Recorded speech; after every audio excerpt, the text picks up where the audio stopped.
کیا آپ لوگوں کو پتا حضور صلی اللہ علیہ وسلم پر بھی جادو کرا گیا؟ آپ جانیں گے کس نے جادو کرا۔ جب رسول اللہ صلی اللہ علیہ وسلم پر جادو کیا گیا، میں نے جادو محمد پر کیا ہے۔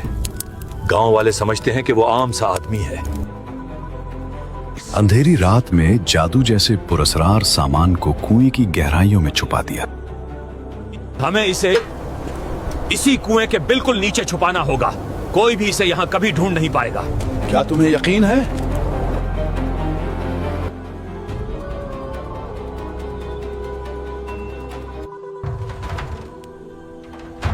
سنو میری بیٹیوں وارا، میں نے جادو محمد پر کیا ہے۔ گاؤں والے سمجھتے ہیں کہ وہ عام سا آدمی ہے، مگر اس کے اندر ایک ایسی طاقت چھپی ہے جو اگر جاگ گئی تو پورا علاقہ بدل دے گا۔ لیکن ہمیں صرف ایک کام کرنا ہوگا جی۔ میں نے جادو کے پوتلے بنا کے رکھے ہیں۔ ہمیں یہ چیزیں ایک کنویں کے نیچے رکھنی ہوں گی۔ وہی جگہ اچھی ہے جہاں جادو اپنی اصل شکل میں قائم رہتا ہے۔ اوپر زمین پر یہ گھنڈے زیادہ دیر محفوظ نہیں رہیں گے۔ لیکن ابو، اگر ہمیں کسی نے دیکھ لیا اور اگر فانی کنویں کے پاس جانے کا راز کھل گیا تو؟ وہ مجھ پر چھوڑ دو، تم کسی بات کی فکر نہ کرو۔ فی الحال ہمیں چلنا ہوگا۔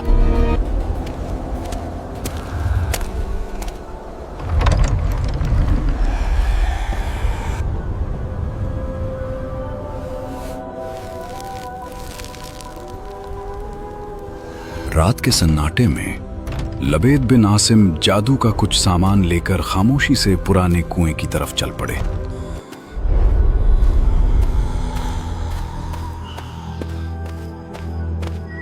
لبید بن عاصم چپکے سے اس پرانے کنویں کے پاس آیا۔ اندھیرے نے اس کے ہر قدم کو چھپا رکھا تھا۔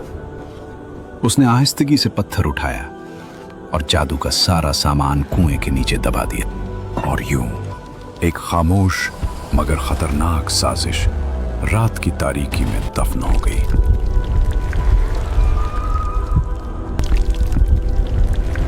کچھ دنوں بعد مدینہ کی ہواؤں میں ایک عجیب سی بے چینی پھیلنے لگی۔ کچھ دنوں تک رسول اللہ صلی اللہ علیہ وسلم کی طبیعت میں غیر معمولی کمزوری محسوس ہونے لگی۔ صحابہ پریشان ہونے لگے اور ایک دوسرے سے کہنے لگے، آخر یہ کیا ہو رہا ہے؟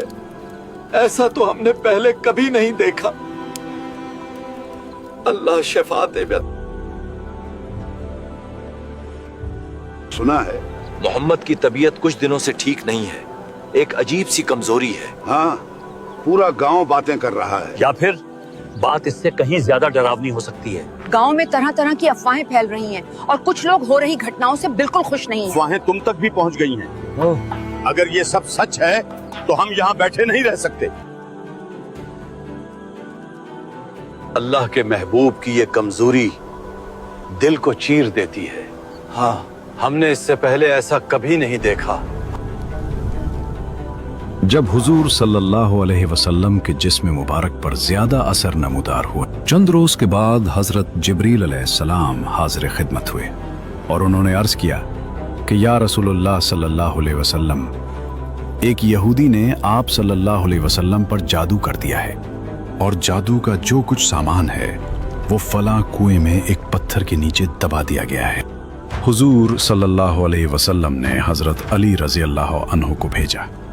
انہوں نے کنویں کا پانی نکال کر پتھر اٹھایا تو اس کے نیچے سے کھجور کے گابھے کی تھیلی برآمد ہوئی۔ اس میں حضور صلی اللہ علیہ وسلم کے منہ مبارک جو کنگھی سے ٹوٹے تھے، اور کنگھی کے ٹوٹے ہوئے کچھ دندانے، اور ایک ڈور یا کمان کا چلہ جس میں 11 گرہیں لگی ہوئی تھیں۔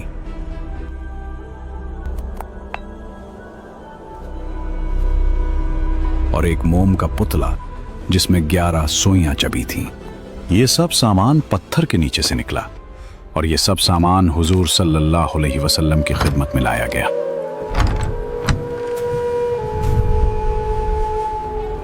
اس کے بعد قرآن مجید کی دونوں صورتیں قل اعوذ برب الفلق اور قل اعوذ برب الناس نازل ہوئیں۔ ان دونوں صورتوں میں 11 آیتیں ہیں۔ ہر ایک آیت کے پڑھنے سے ایک ایک گرہ کھلتی جاتی تھی، یہاں تک کہ سب گرہیں کھل گئیں اور حضور علیہ الصلوۃ والسلام بالکل شفایاب ہو گئے۔